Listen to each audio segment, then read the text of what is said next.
Hi everyone, thank you guys for joining me. We have a beautiful bird effigy here you guys can see. If you look closely at the face, you can see how the crest is separated. And now he has a little carving for his eye and his nose, little beak there. And when you point him upwards, looking kind of down from below, you can see how the wing is done and everything on this bird. It almost looks real when you stick it up in the trees like that. Super pretty.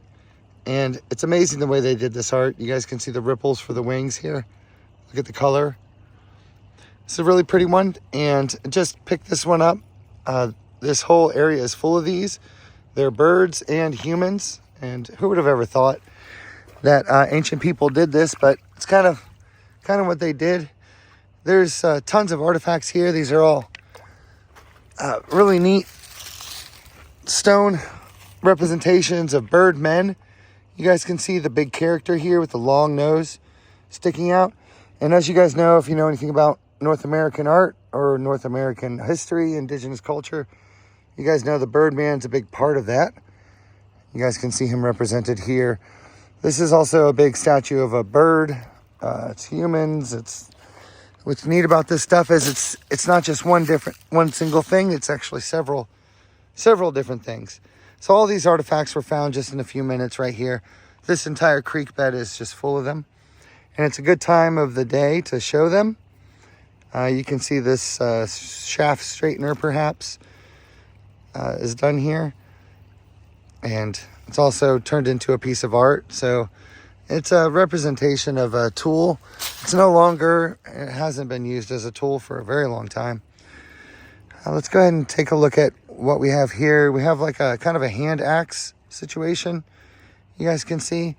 But we also have just a representation of a bird head. You can see the hole for the eye and the round head on the top, and how I can make the beak disappear completely and then poke the beak out and make the bird head appear. And when I do that with the bird head, we can start to perhaps make a human image down below. That's how simple this art is. It's just a bird on top of a human's head. And I really see the human with the nose right here a lot better. And you can see how the head is separated. And you could choose out where your eye would be. Your eye could be pretty far back in the circle there. Think of Aztec or Mayan.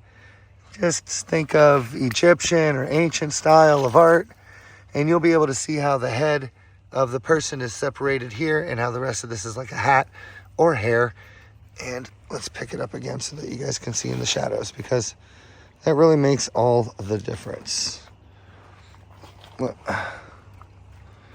All right, let's take another look over here. So there's a bunch of them, guys, on every corner and every edge. You'll be able to start to see these little silhouettes come out. I'm trying to get our light perfect for us so you guys can see them. This guy looks like he has a big eagle head on.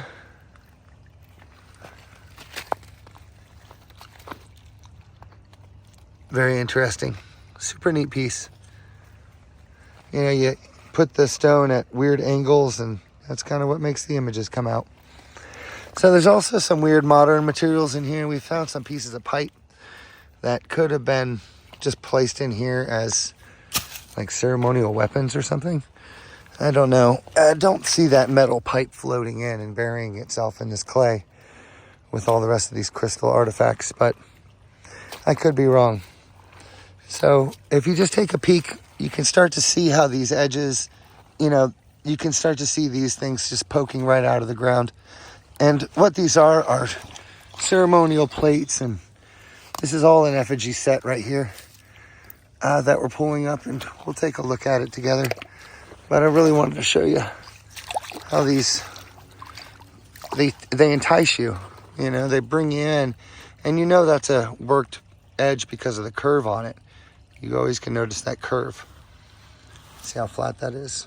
So this is a statue of maybe, a character, a few characters that hasn't been seen in a very, very long time. If you guys aren't seeing the darkened black eye right there, you guys can see the color right there. Look at that as the eye as I tilt it around and move it into the light here. You can see how it just represents a big duck head or a bird head. You might be able to see some of the carvings on there. You can see the swoop up for the bird head there.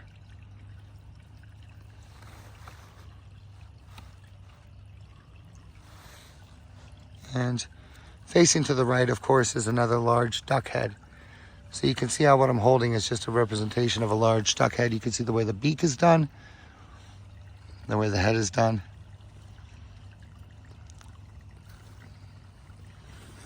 Let's go and take a look at a few more of these. This is a part of that collection as well. And we're gonna have some paintings on here. If you look on the left-hand side, I'm starting to see the silhouette already in the paint. Look at all the colors on here. You notice that this is a burnt piece of stone.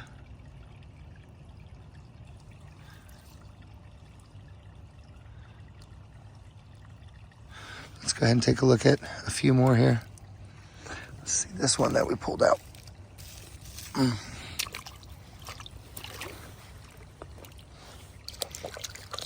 So this creek isn't looking too healthy. It's looking pretty cloudy and gross. It's turning all the rocks green too.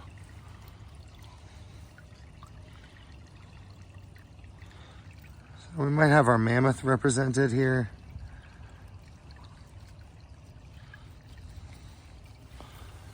Let's see.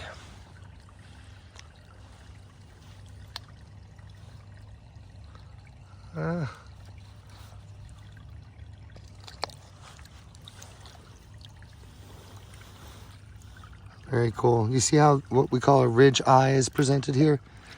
You see this section right there? That's what we call as a ridge eye, and in that, underneath that ridge, you can see the details. And I'm not just looking at the outside of the stone, but also in the interior. But you can see how we can make that nose poke out for this image here, facing to the right, of course, and you can see the carvings for that eye pretty well. Now, look at the very edge. Oh gosh, I wish I could point. Just on the very corner here, you see there's, on the end, there's another small eye. So ignoring the large carving that you can see right here in the middle, move to the right of that. Let's poke that nose back out.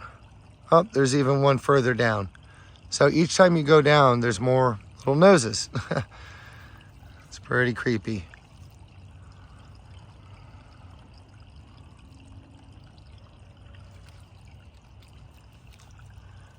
This one's gonna have a lot of cool stuff on it. It's gonna be kind of weird to show though. It's heavy and awkward to hold. And they always want to make you put it in awkward positions. It's actually falling apart in my hands. This is a pottery piece, and these never last very long, unfortunately. You guys can see how we can work this nose. That's how this art was. Just like, you know, imagine just sitting by the river all day. This is what you did. I mean, you carved stones and you made faces out of them.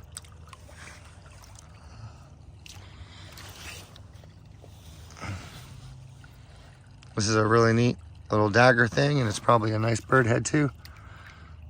This one might be a keeper. Usually don't find things this sharp. Right, you can see how it's going to represent a bird head, I'm sure. And then imagine you can hold it like this and create your different little faces and things out of it. Well, that's kind of neat.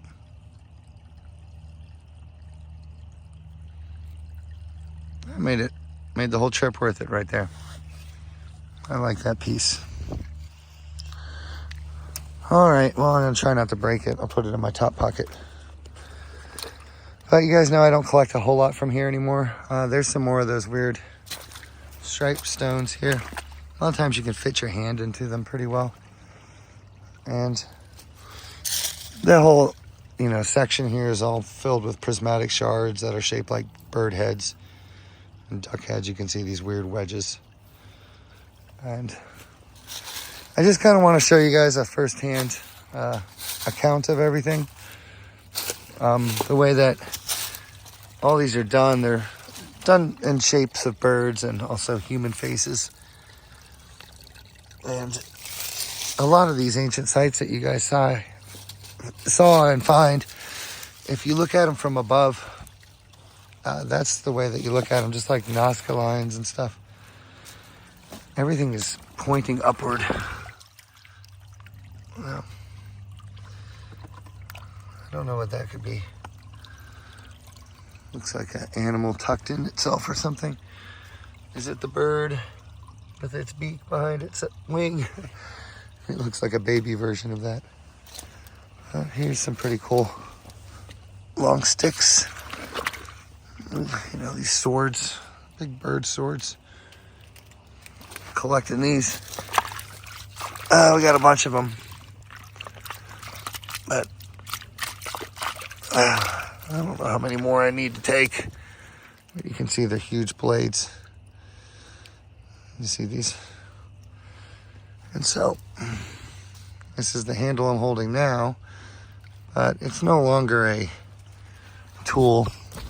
It's turned into a ceremonial piece that represents a bird head, as you can see. And I'll wash it off here a little more so you can really see it.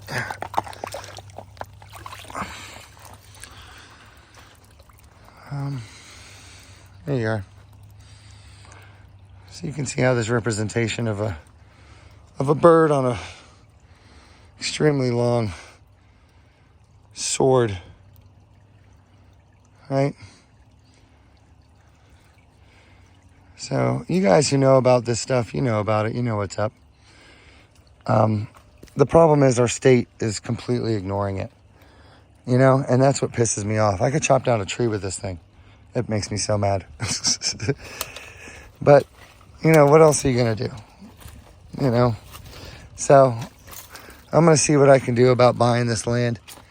And I guess we'll just take it from there.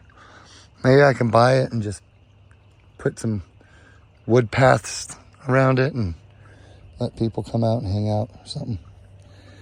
I don't know. We'll figure something out, guys. But until then, keep me posted. Talk to you soon. Bye.